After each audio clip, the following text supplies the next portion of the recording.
நம்முடைய கர்த்தராகிய இயேசு கிறிஸ்துவின் பரிசுத்த நாமத்துக்கு கோடி கோடி சோத்திரம் உண்டாவதாக. நீங்கள்லாம் கர்த்தருக்குள் சந்தோஷமாக இருப்பீங்க நான் விசுவாசிக்கிறேன். கர்த்தருக்குள் சந்தோஷமாக இருப்பதே நம்முடைய பலனாக இருக்கிறது. ஆமே. ஆமாம்,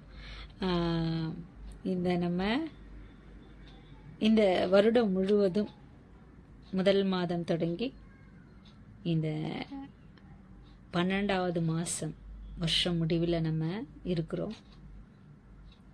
தேவன் செஞ்ச அநேக அதிசயங்களையும் அற்புதங்களையும் ஆச்சரியமான காரியங்களையும் அநேகர் இந்த மாதம் யோசித்து தேவன் நம்ம வாழ்க்கையில் என்னெல்லாம் அதிசயம் செஞ்சுருக்காங்க, அற்புதமான காரியத்தை செஞ்சுருக்காங்க அப்படின்னு நினச்சி தேங்க்ஸ் சொல்கிற ஒரு மாதமாக சில பேர் பார்ப்பாங்க. சில பேர் நம்ம தேவனுக்காக என்ன இந்த வருஷமெல்லாம் தேவனுக்காக நம்ம என்ன செஞ்சோம், என்ன செஞ்சுருக்கோம், நம்ம எடுத்த தீர்மானத்தில் எவ்வளோ நிறைவேற்றிருக்கிறோம் அப்படின்னு தானே சோதித்து பார்ப்பாங்க. சிலர் நம்ம தேவனுக்கு எதெல்லாம் செய்யக்கூடாதோ அதெல்லாம் இந்த வருஷத்தில் நம்ம என்னெல்லாம் தப்பு தேவனுக்கு விரோதமாக செஞ்சோமோ, மீறுதல் பலவீனங்கள் என்ன இருந்ததோ அதெல்லாம் நெக்ஸ்ட் இயர்லேருந்து செய்யக்கூடாது அப்படின்னு தீர்மானம் எடுக்குவாங்க. இருந்தோமா அப்படின்னு சொல்லி தன்னை பரிசோதிப்பாங்க. அதை மாதிரி இந்த ஒரு கடைசி மாதத்தில் ஒவ்வொருத்தரும் ஒவ்வொரு மாதிரி தேவனுடைய பிள்ளைகள் தியானித்து செய்கிறது வருஷம் உண்டு. நம்ம வருஷத்துக்கு ஒரு வாட்டி இதை பார்க்குறத விட ஒவ்வொரு நாளும் நம்ம அதை மாதிரி நம்மளை பரிசோதிச்சிட்டாக்கா ரொம்ப நல்லது. வருட துவக்கத்துலேருந்து முடிகிற வரலையும் ஒவ்வொரு நாளும் இந்த மாதத்தில் பர்டிகுலராக செய்கிற தீர்மானங்களை ஒவ்வொரு நாளும் நம்ம செஞ்சிட்டாக்கா நம்மளுக்கு ஒரு பெருசாக ஒரு மனசில் கில்ட்டி இருக்காது. இப்படி செஞ்சுருக்கலாமே, ஐயோ இது செய்யாமல் இருந்திருக்கலாமே, இது பண்ணியிருக்கலாமே, இங்கே போயிருக்கலாமே, இது செய்யாமல் இருந்திருக்கலாமே, இந்த மாதிரி ஒரு நம்மளுக்கு அந்த ஃபீல் இருக்க அதிகமாக இருக்காது இல்லைங்களா? அதை மாதிரி தான் நான் கூட ஏசப்பா எனக்கு இந்த வருடம் எல்லாம் தேவன் எனக்கு கொடுத்த வாக்குத்தத்தத்தை, தேவன் அது வாக்குத்தத்தனா என்னன்னு கூட தெரியாத ஒரு வயசு அப்போ கொடுத்த அந்த காரியங்களை இந்த 2024வது வருடத்தில் தொடங்கியிருக்காங்க, ஆரம்பிச்சிருக்காங்க. அதுக்காக ஏசப்பா கோடி கோடி சோத்திரம். அதை குறித்த சில தேவநாம மகிமைக்காக சில சாட்சிகளை ஷேர் பண்ணலான்னு விரும்புகிறேன்.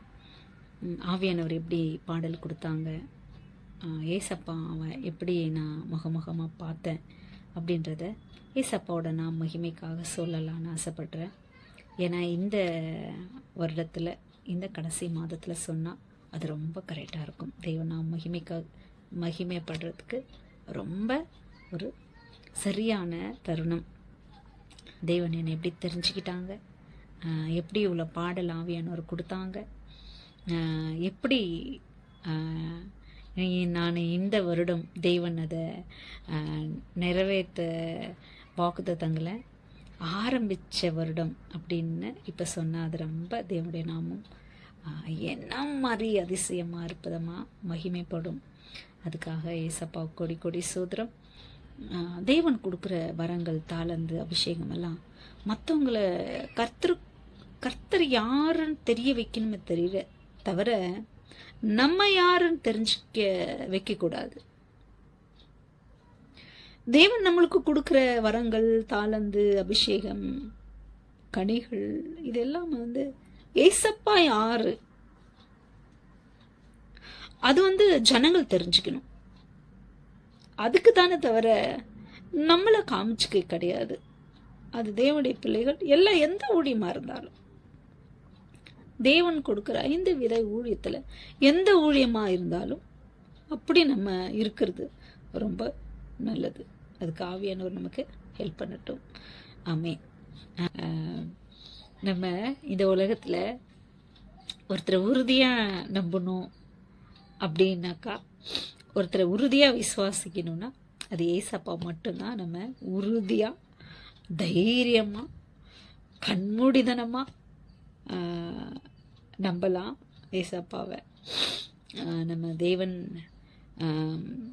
நம்மளுக்கு சமாதானத்தை கொடுக்கவும், சந்தோஷத்தை கொடுக்கவும், நம்மளை கருத்தாய் விசாரித்து அவர் மாரில் தோளில் நம்மளை தூக்கி சுமக்கவும் போதுமானவர் நம்ம ஏசப்பா. ஏசப்பா தவிர இந்த உலகத்தில் நமக்கு யாரும் துணை கிடையாது. அந்த உண்மை தெரிஞ்சிச்சுன்னா நம்ம எந்த மனுஷனையும் நம்பி ஏமாற மாட்டோம், ஏமாத்தினாலும் கஷ்டப்பட மாட்டோம். நம்ம ஏசப்பாவை எந்த அளவுக்கு ஆழமாக தெரிஞ்சுக்கிறோமோ அந்த அளவுக்கு ஆழமாக மனுஷனை கூட நம்ம தெரிஞ்சுப்போம். அதனால் இந்த உலகத்தால் மனிதர்களால் வர ஏமாற்றங்கள், வேதனைகள், கஷ்டங்கள், துரோகங்கள், இதெல்லாம் நம்மளை சீக்கிரமாக தொட முடியாது. ஃபீல் இருக்கும், அந்த கஷ்டம் இருக்கும், இல்லாமல் இருக்காது. ஆனால் அந்தந்த டைமில் அந்த டைமில் மாத்திரம் இருக்கும். அதுக்கப்புறம் ஆவியானவர் அதை சுத்தமாக நம்மளை நினச்சி பார்க்க கூட விட மாட்டாங்க, தூக்கி போட்டுருவாங்க. என் லைஃப்பில் அந்த கிருபை அதிகமாக தேவன் கொடுத்துருக்கிறதுனால ஏசப்பாவுக்கு கோடி கோடி சோதரை சொல்கிறேன். நான் இன்றைக்கி நான் 3 வயசு குழந்தை, அண்ணாவுக்கு 5 வயசு இருக்கும், 5 வயசு 6 வயசு இருக்கும்னு நினைக்கிறேன். அப்போ என்னது இதெல்லாம் அப்பா அம்மா எனக்கு சொன்னது. அப்போ ஒரு டைமில் இந்த பெங்களூரில் புயல் காற்று சூறாவளி அப்படி சொல்லுவாங்கள்ல, அதை மாதிரி வந்திருக்கு. அப்போது நான் ஒரு 4 மணி 5 மணி இருக்குமாம்மா, வீட்டில் நல்லா தூங்கின்னு இருந்தேன் நான். அது சடுதியாக வரும் பாருங்கள், சடுதியாக மின்னல், சூறாவளி, பெருங்காற்று, அதான் மாதிரி வந்திருக்கு. வந்த உடனே ஃபுல்லாக அந்த 4-5 மணி ஒரு 10 மணி இருட்டாலாம் எப்படி இருந்தால் எப்படி இருக்கும், அதான் மாதிரி ஃபுல்லு இருட்டாயிட்டு மரமெல்லாம் இடிஞ்சு மரமெல்லாம் வேரோட விழுதாமா. அநேக அங்கே இருக்க வீடுங்க எல்லாம் இடிஞ்சு விழுந்திருக்கு. இந்த புயல் காற்று, சூறாவளி, பெருமழையினால். அப்போ நாங்கள் இருந்த வீடு கூட இடிஞ்சு விழுந்துட்டுக்குது. அப்போது எங்கள் அம்மா எங்கள் அப்பா என்ன பண்ணியிருக்காங்க, சரி ஒரு குழந்தை இறந்துடுச்சு, இந்த குழந்தைய காப்பாற்றலாம் அப்படி சொல்லிட்டு விட்டுட்டு அங்கே பக்கத்தில் ஒரு பெருசாக ஒரு பில்டிங் ஒன்று இருந்துச்சாம்மா, அங்கே போயிட்டுக்கிறாங்க. போன உடனே இந்த அம்மா போயிட்டு அங்கே அது அழுவாங்கல்ல, இறந்துட்டா, அதை மாதிரி சொல்லி அம்மாவுக்கும் அப்பாவுக்கும் உன்னாலதான் நீ பெங்களூர் கூட்டின்னு வந்த, பெங்களூர் கூட்டின்னு வராமல் இருந்தால் என் குழந்தை செத்துருக்காது அப்படின்னு அம்மா சொல்ல, அப்பா மனம் மூடினுக்குது, மழை வரும் தெரியல, நீ சீக்கிரமாக செஞ்சு சாப்பாடு எடுத்துகிட்டு இந்த பக்கம் வந்துட வேண்டியது தானே. அது ஒரு வீட்டிலே இருக்கும் இல்லையா, அதை மாதிரி இவங்கள அவங்கள சொல்லி என் மக இறந்துட்டாளே, இப்போ நான் என்ன பண்ணுவேன் அப்படி சொல்லிட்டு எல்லாம் ஒப்பேரி வச்சு அழுது வந்துருக்குறாங்க. அப்போது அம்மா என்ன பண்ணியிருக்காங்க, சரி நைட்டெல்லாம் மறிச்சிட்டா கூட, இறந்துட்டா கூட குழந்தை, நைட்டெல்லாம் மழையில் இருக்க வேண்டாம், நம்ம தூக்கின்னு வந்துடலாம் அப்படி சொல்லிட்டு போயிருக்காங்க. அப்பா என்ன சொல்லியிருக்காங்க, இல்லை வேண்டாம், வழி அதாவது வரும்போது கஷ்டப்பட்டு வந்திருக்காங்க. ஏன்னா இருட்டு ஃபுல்லு, நம்ம இடுப்பளவு தண்ணி போதாம் ரோட்டில், அவ்வளோ சீக்கிரம் 1 hour 2 hourல அவ்வளோ தண்ணி போதாமா. வழி எந்த பக்கமே தெரியல, மோரி கிணறு எங்கே, ஏன்னா கரண்ட் இல்லை, இருட்டாக இருக்குது, இதெல்லாம் அவங்களே கஷ்டப்பட்டு வந்திருக்காங்க. அதனால் நீ போவாத அப்படின்னு அப்பா சொல்லியிருக்காங்க. அம்மா இல்லை நான் போயிட்டு குழந்தைய தூக்கின்னு வந்துடுறேன் அப்படி சொல்லிட்டு அம்மா என்னை தூக்கின்னு வர்றதுக்கு வந்தப்போ மின்னலாமா, அந்த மின்னல் வருது பாருங்கள், அந்த அந்த மின்னல் வெளிச்சத்தில் அம்மாவுக்கு வழி தெரியுதான் எப்படி போகணுன்ட்டு. நான் போய் பார்த்தாக்கா எங்கள் அம்மா சொன்னது எனக்கு, அந்த வீடு ஃபுல்லாகவே பாதியாக 2ஆக உடஞ்சி, அந்த பக்கம் இல்லாமல் இந்த பக்கம் விடாமல் என்னுடைய ரைட் சைடு பாதியாகவும் லெஃப்ட் சைடு பாதியாகவுமே அப்படியே மேலே அது மேலே இருந்த செவுரு, கீழே 2 பக்கம் சைடில் இருக்கும்ல அந்த செவுரு எல்லாமே தனித்தனியாகவே உளுந்துட்டு சென்டரில் நான் படுத்துட்டு இருக்கிறேன் அம்மா. அந்த அந்த மின்னல் வந்து அம்மா மின்னல் அடிச்சு அந்த வெளிச்சத்துலேயே நான் எங்கே இருக்கிறேன்னு சொல்லிட்டு வரல தெரியுதான். அது என்ன பண்ணியிருக்காங்க, என்னை தூக்கின்னு வந்திருக்காங்க. அது வரலையுமே எனக்கு எதுவும் தெரியாது. ஏன்னா வெறும் தூங்கிட்டு இருந்தாக்கா மழை வருது, இடி சத்தம் கேட்குது, புயல் காற்று அடிக்குது, அதெல்லாம் மேலே பட்டிருக்கும், அதில் அழுதுருக்கலாம், ஏஞ்சிருக்கலாம், அழுதுருக்கலாம் இல்லையா? இல்லையாம்மா. எப்படி நான் தூங்கிட்டு இருக்கும்போது கடத்துனாங்களோ அப்படியவே படுத்துட்டு இருக்கிறேனாம்மா. அவங்களுக்கு கன்ஃபார்ம் ஆகிடுச்சு, குழந்தை இறந்துடுச்சு. 3 வயசு குழந்தை அந்த இடி சத்தத்தில் கேட்டு இறந்துட்டு இருப்பாங்க. அப்படி சொல்லிட்டு தூக்கின்னு வீட்டுக்கு வந்து அவங்க இருக்கிற இடத்துக்கு அதே மாதிரி மின்னல், அவங்க இருந்த இடத்துக்கு திரும்ப போகிற வரலையும் அந்த மின்னல் வெளிச்சத்துலேயே போகிறாங்களாம்மா. அவங்க அழகாக ஒரு ஸ்டெப்பாக அந்த மின்னல் வெளிச்சத்துலேயே தூக்கின்னு போயிட்டு ஒரே ஒப்பாரி வச்சு அழுது. அப்போவே ரொம்ப சுட்டி புள்ளியாம்மா, அதாவது என்ன சொல்லுவாங்க, அமைதியான பொண்ணாம்மா. அவங்க சொன்னது இப்போ அப்படிதான், ரொம்ப நல்ல பொண்ணு, சின்ன புள்ளியிலே அவ்வளோ அழகாக சொல்கிறத கேட்கணும்மா. அந்த 3 வயசு குழந்தையிலே எல்லாட்டையும் அழகாக பேசுவோம்மா, எல்லாருக்கும் ரொம்ப பிடிக்குமாம்மா. அப்படி அப்படியெல்லாம் அம்மா சொன்னது எனக்கு. நான் உண்மையாக நல்ல பொண்ணு தான். ஏசப்பாவுக்கு யார் ரொம்ப பிடிக்குதோ அவங்கெல்லாம் நல்ல பிள்ளைங்க தான் இல்லையா? அப்படி சொல்லிட்டு அழுதுகிட்டே இருக்கும்போது நான் திடீர்னு கண்ணு விழிச்சிருக்கேன், பார்த்துட்டு எங்கள் அம்மா பார்த்து கேட்டேன்னா, அம்மா ஏன் நம்ம இங்கே இருக்கோம், நம்ம வீடு எங்கே அப்படி சொல்லி கேட்டேனாம்மா. அப்பாவுக்கு அம்மாவுக்கு அவங்களுக்கு ஒரு அதிசயம்மா. அம்மா தலையில் கையில் உடம்பெல்லாம் பிடிச்சு பார்க்குறாங்களாம், எங்கேயாவது வலிக்குதாம்மா, எங்கேயாவது வலிக்குதா, இங்கே வலிக்குதா, அங்கே வலிக்குதா, ஏன் இல்லை எங்கேயும் வலிக்கல இல்லையே அப்படி சொல்கிறதாம்மா.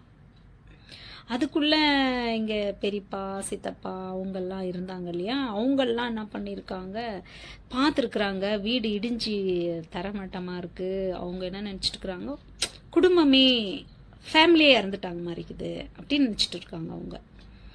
அப்போ அவங்க ஜோரா அண்ணா எங்கள் அப்பா பேர் சொல்லி கூப்பிடும் போது அப்புறம் அவங்க எல்லாம் இது மாதிரி ஆயிடுச்சு அப்படி சொல்லியிருக்காங்க. அதுக்கப்புறம் இவங்க அது இன்னும் கூட ஒரு அதிசயம்தான். அதுக்கப்புறமா நான் அதனுடைய மீனிங் அப்புறமா நான் சொல்கிறேன். அப்படின்னு ஒரு 3 வயசில் எனக்கு தெரியாதப்போ இதை மாதிரி ஒரு புயல் காற்றுல வீடு இடிஞ்சு தேவன் எனக்கு ஜீவனை கொடுத்துருக்காங்க.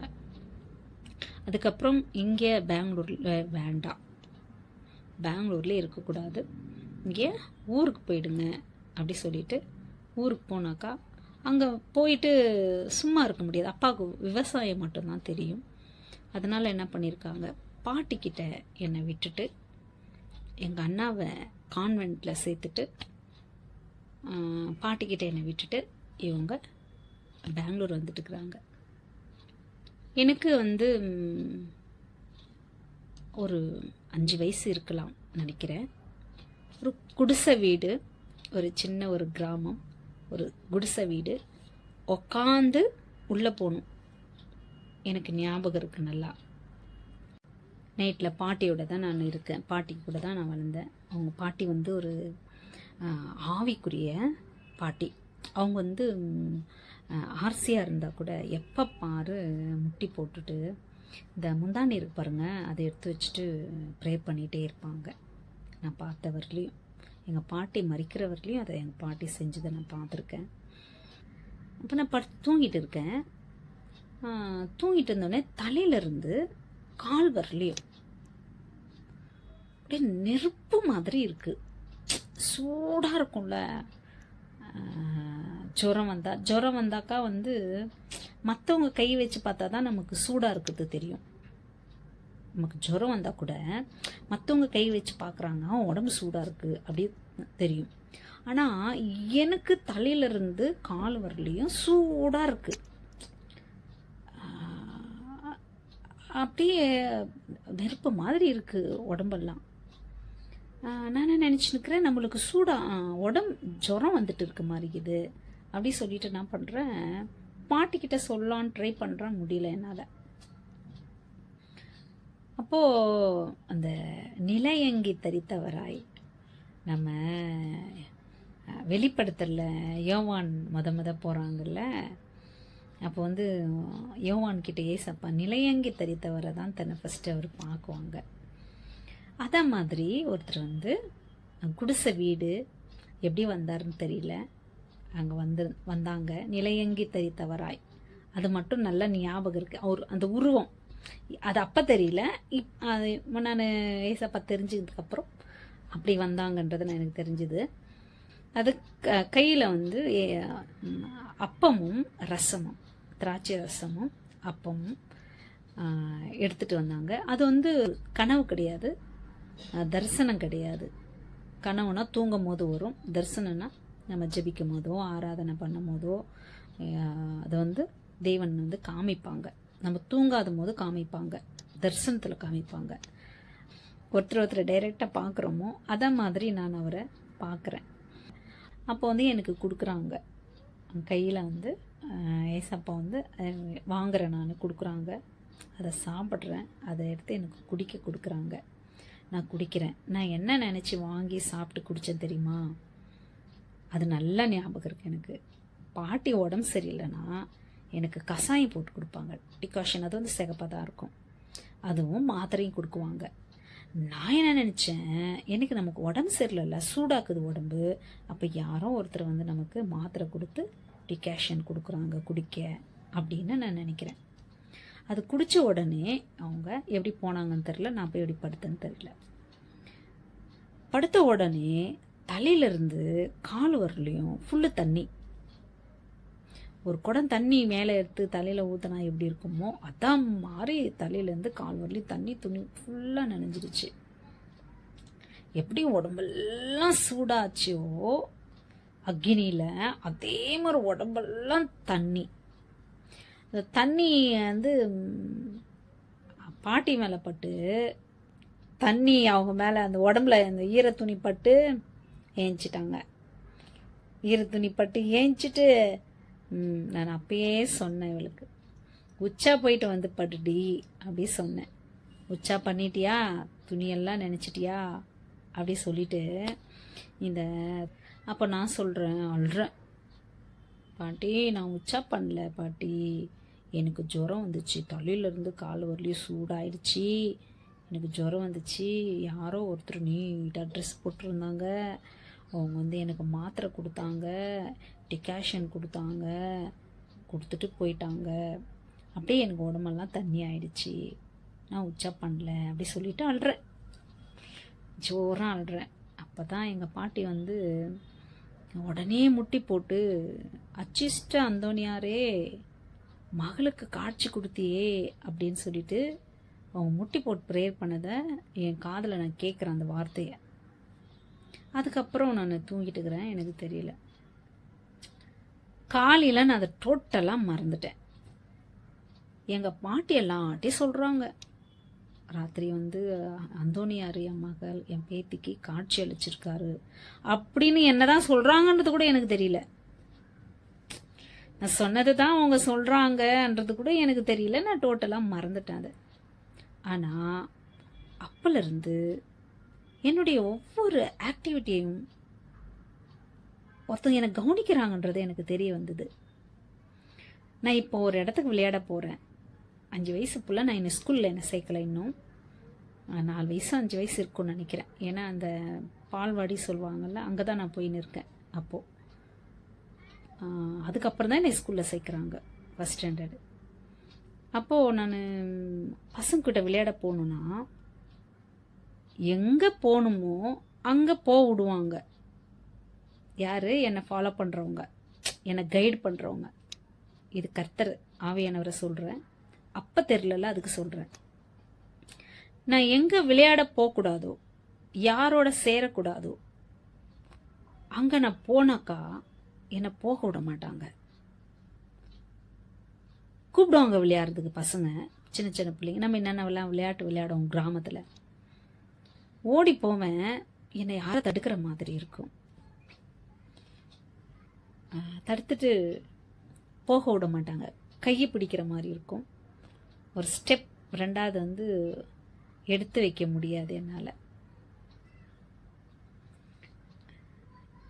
நான் யார் திரும்பி பார்க்குவேன், சுற்றி பார்க்குவேன், பார்த்துட்டு போயிடுவேன் வீட்டுக்கு. அதான் என்னால் போக முடியலல்ல. போயிட்டு என்ன பண்ணுவேன், ஆனால் அந்த சோகம் இருக்காது.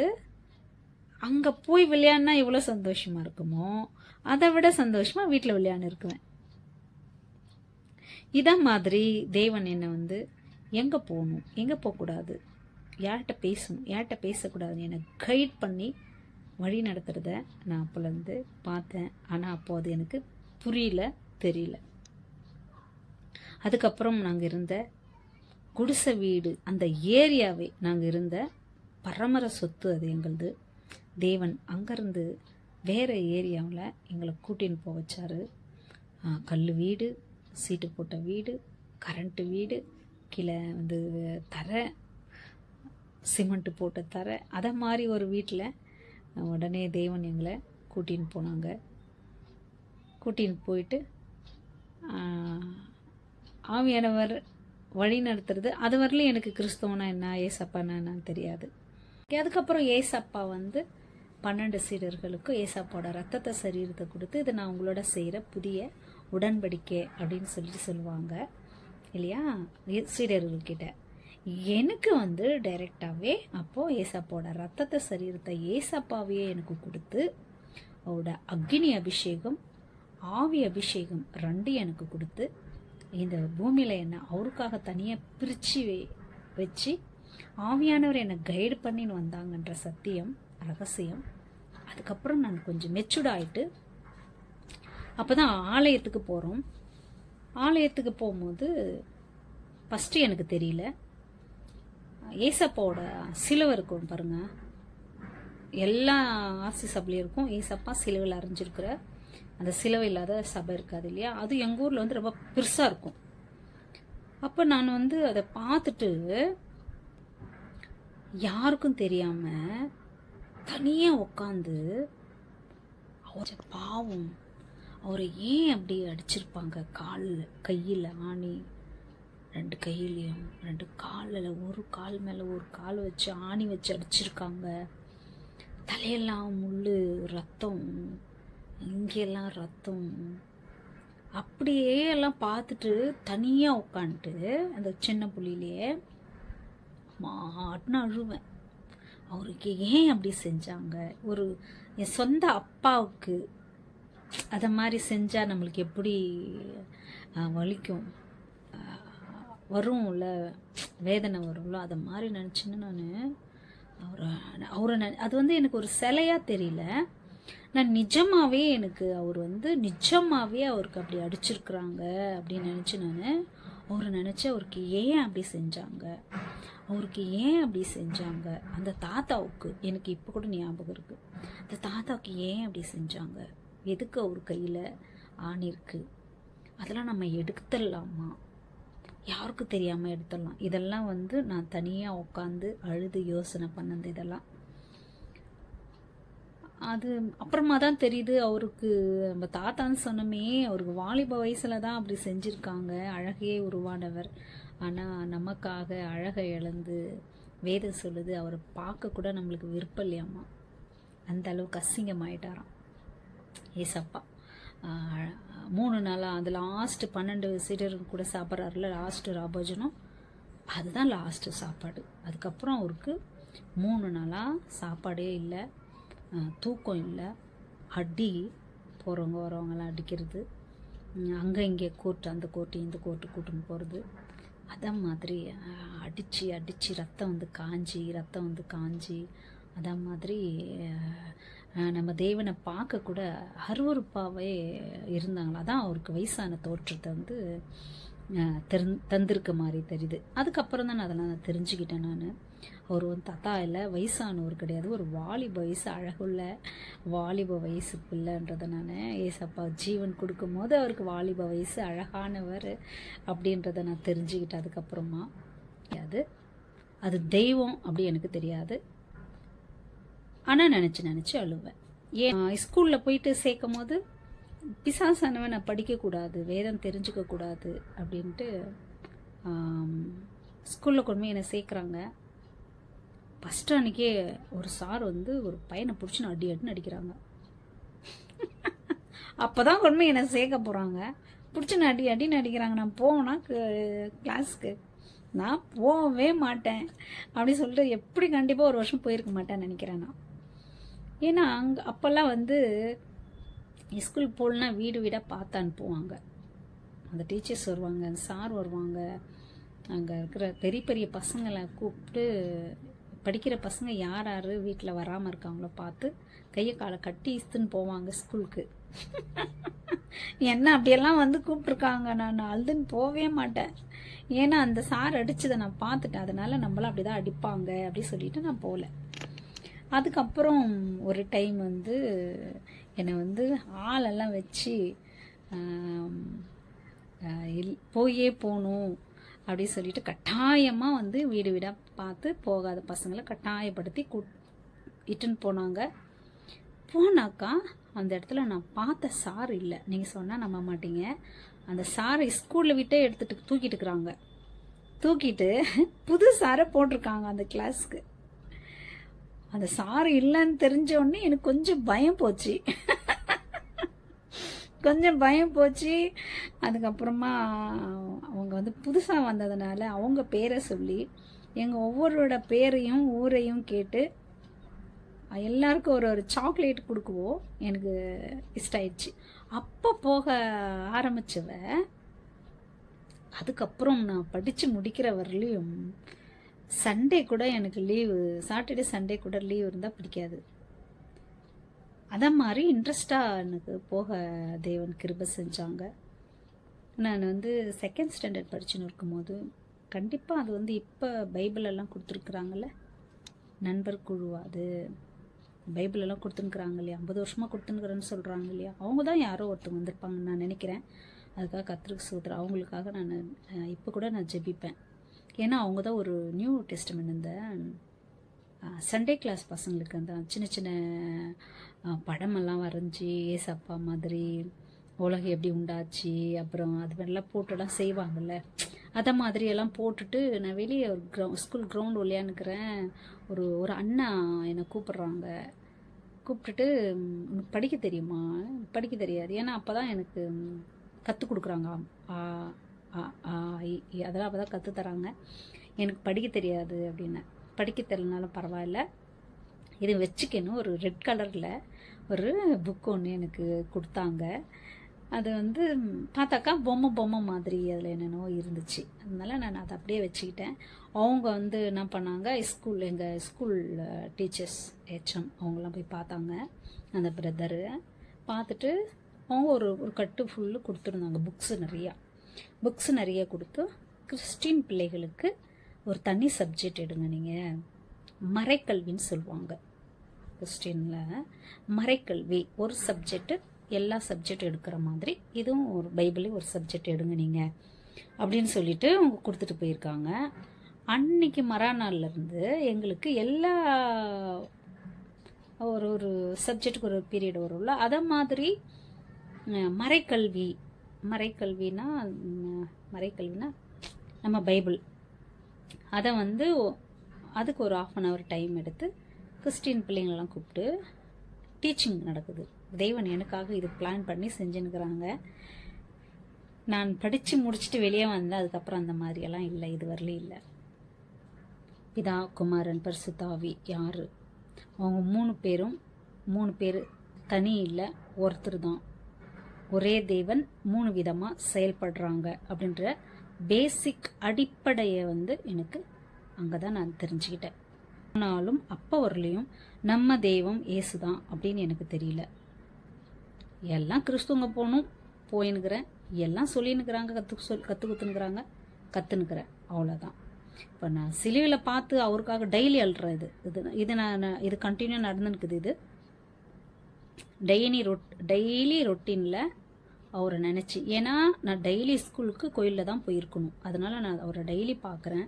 அதை நான் டெய்லி பார்த்து அழுதுன்னு இருக்கேன். சண்டே சர்ச்சுக்கு போயின்னுக்கிறேன், அங்கே பார்க்குறேன்.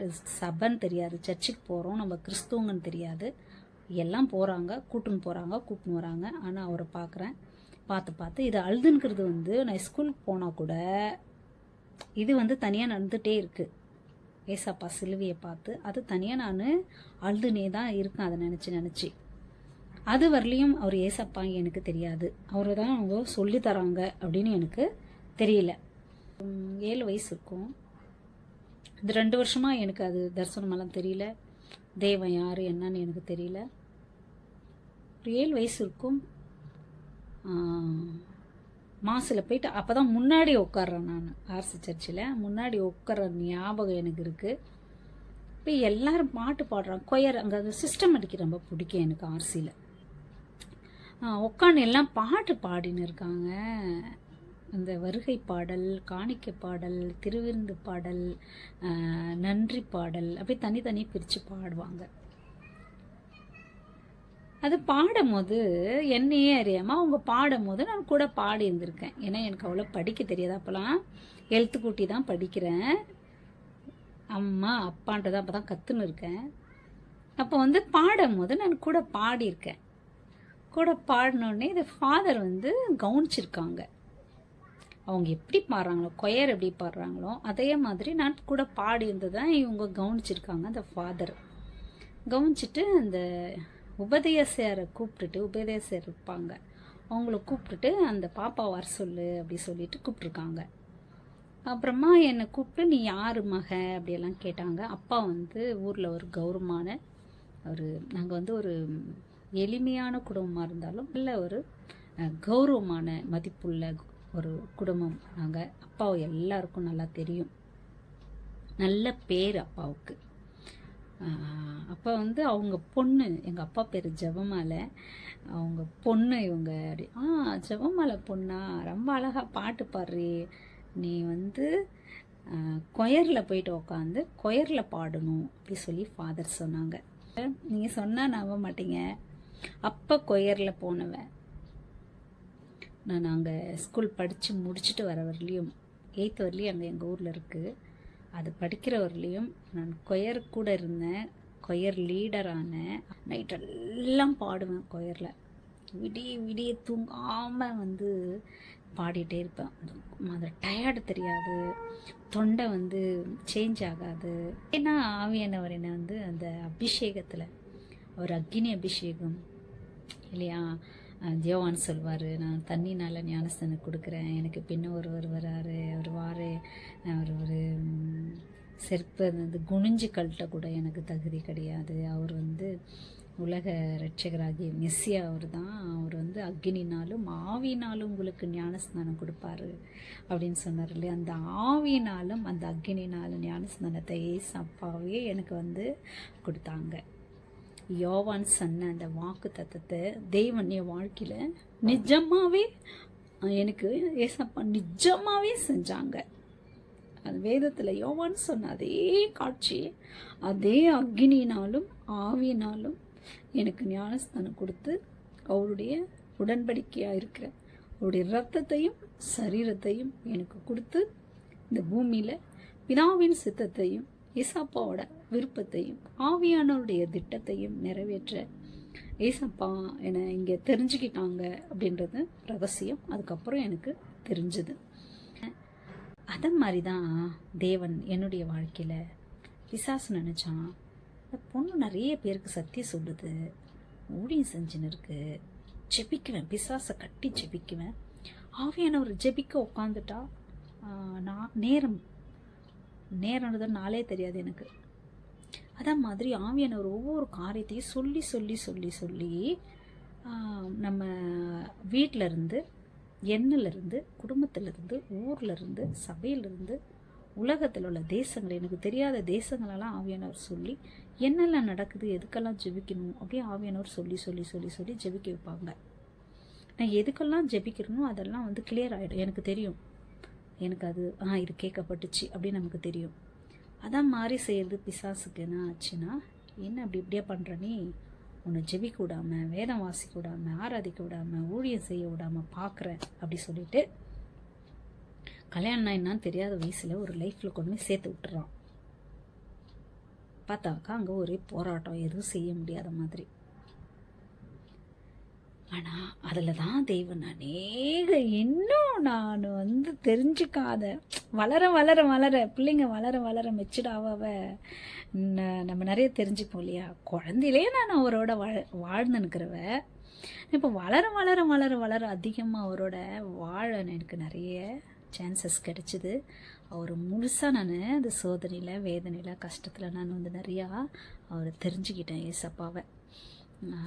அப்புறமா தான் இந்த வருடம் வீட்டிலே ஜெபிக்காமல், வெளியில் ஜெபிக்காமல், ஊழியம் செய்யாத பொண்ணை உலகம் முழுவதும் ஏசப்பா கொடுத்த பாடல் மூலிமா, சக்தி வசனத்தின் மூலிமா உலகம் எங்கும் தேவனுடைய சித்தத்தையும் திட்டத்தையும் விருப்பத்தையும் செய்ய தேவன் செஞ்சாங்க இந்த வருடம். அப்போ தான் பிசாஸ் நினச்சிருக்கோம், அடாடாடாடா இந்த மாதிரி ஒரு வாழ்க்கையை கொடுத்தாக்கா இவ வந்து எல்லாத்தையும் விட்டுட்டு எங்கேயோ மூலையில் குடும்பம் பார்த்துன்னு போவான்னு பார்த்தா இவ எல்லாத்தையும் விட்டுட்டு உலகம் முழுசும் அவர் கொடுத்த பாடலையும் சத்தியத்தையும் உலகம் முழுசும் கேட்க வைக்கிற மாதிரி செஞ்சிட்டாலே நம்ம தப்பு பண்ணிட்டோமேன்னு பிசாசு இப்போது அவனுடைய தப்பு உணர்ந்து வைக்கப்படுறான். நமக்காக யார் என்ன செஞ்சாலும், பிசாசு என்ன பிளான் பண்ணாலும், ஏன் நம்ம கர்த்தருக்குள்ளாக இருந்து ஏன் இந்த வாழ்க்கை, ஏன் இந்த படிப்பு, ஏன் இந்த நிலைமை, ஏன் இந்த அப்படின்னு நம்ம நினைக்கிறோம். ஆனால் அது பின்னாடி தேவ திட்டம் ஒன்று இருக்கும், தேவடைய ரகசியம் ஒன்று இருக்கும். அது நம்மளுக்கு தெரியும். அது தெரிய வச்ச வருஷம் எனக்கு இந்த வருஷம். பிசாசை எந்த வாழ்க்கையில் என்னை சேர்த்து வச்சு தேவனுடைய நாமத்தையும் மகிமை அவர் திட்டத்தையும் விருப்பத்தையும் சித்தத்தையும் வெளியே வர விடாமல் தடுத்து நிற்கணுன்ட்டு வாழ்க்கையை எனக்கு கொடுத்தானோ, அந்த வாழ்க்கையிலேயே தேவனை அதிகமாக நான் தெரிஞ்சுக்கவும், அதிகமாக அவர் அறிஞ்சிக்கவும், அநேகருக்கு அந்த அனுபவ உலகத்தினுடைய மனிதர்களுடைய வேதனையை, கஷ்டத்தை, கண்ணீரை நானே அனுபவித்து தெரிஞ்சுக்கவும், உலகம் எங்கும் ஆவியானவர் கொடுத்த பாடல்களையும் சக்தி வசனத்தை எனக்கு கொடுத்து உலகம் முழுதும் ஏசப்பாவை பற்றி சொல்லக்கூடிய மிகப்பெரிய அந்த பரலோக திட்டத்தை தொடங்கின வருஷம் எனக்கு இது. அதுக்கு தான் இந்த சாட்சி சொல்லி ஏசப்பா நாம மகிமைக்காக இதை சொல்லணும்னு ஆசைப்பட்டேன். அதனால் தேவனுடைய பிள்ளைகள் சோர்ந்து போகாதீங்க. நீங்கள் எந்த நிலையில் தேவனுடைய பிள்ளைகள் இருந்தாலும், ஏன் நமக்கு தேவன் இப்படி சொன்னாங்க, இத்தனை வருஷம் ஆச்சு, ஏன் நமக்கு அது நடக்கலை அப்படின்னு சோர்ந்து போகாதீங்க. தேவன் திட்டத்தோடு அங்கே வச்சிருக்கிறாரு உங்களை, திட்டத்தோடு அதை செய்யாமல் தடுத்துருக்காரு. அவர் நேரம் வரும், அது ஒரு செகண்ட் முன்னாடியாவது பின்னாடியாவது அவர் திட்டத்தை நம்ம மூலியமாக தேவன் செஞ்சு முடிக்குவாங்க. அதனால் நீங்கள் சோர்ந்து போகாதீங்க. கர்த்தருக்குள் எப்போ சந்தோஷமாக இருங்க. அதுதான் நம்முடைய பலனாக இருக்குது. இனி வரும் நாட்களில் தேவன் நம்மளுக்கு கொடுத்துருக்கிற திட்டங்கள், பரலோக திட்டங்கள், பரலோக இஷ்டங்கள், பரலோக சித்தத்தை இந்த பூமியில் நம்மளை கொண்டு தேவன் இந்த பூமியில் செய்வாங்க, செஞ்சு முடிப்பாங்க, ஜெயத்தோட முடிப்பாங்க. அதுக்காக ஆவியானவர் கோடி கோடி ஸ்தோத்திரம். ஏசப்பாவோட பரிசுத்த நாமத்துக்கும் அவருடைய பரிசுத்த ரத்தத்துக்கும் நம்மளை அளவில்லாமல் அன்பு செய்கிற நம்மளை படைத்த கர்த்தராகிய பரலோக தகப்பனுக்கும் கோடி கோடி ஸ்தோத்திர துதிகளை ஏறெடுக்கிறேன். நம்ம ஏசப்பா சீக்கிரம் வந்து நிற்கிறாங்க. நம்ம ஆயத்தமாக இருப்போம், மற்றவங்களை ஆயத்தப்படுத்துவோம். கர்த்தருக்குள் சந்தோஷமாக இருங்க. அது நம்முடைய பலனாக இருக்கிறது. நம்முடைய கர்த்தராகிய இயேசு கிறிஸ்துவின் கிருபை, தேவனுடைய அன்பு, பரிசுத்தாவினர் ஐக்கியம், சந்தோஷ, சமாதானம் நம் அனைவரோடும் ஏசப்பா வரவரிலையும் இருப்பதாக. ஆமென்.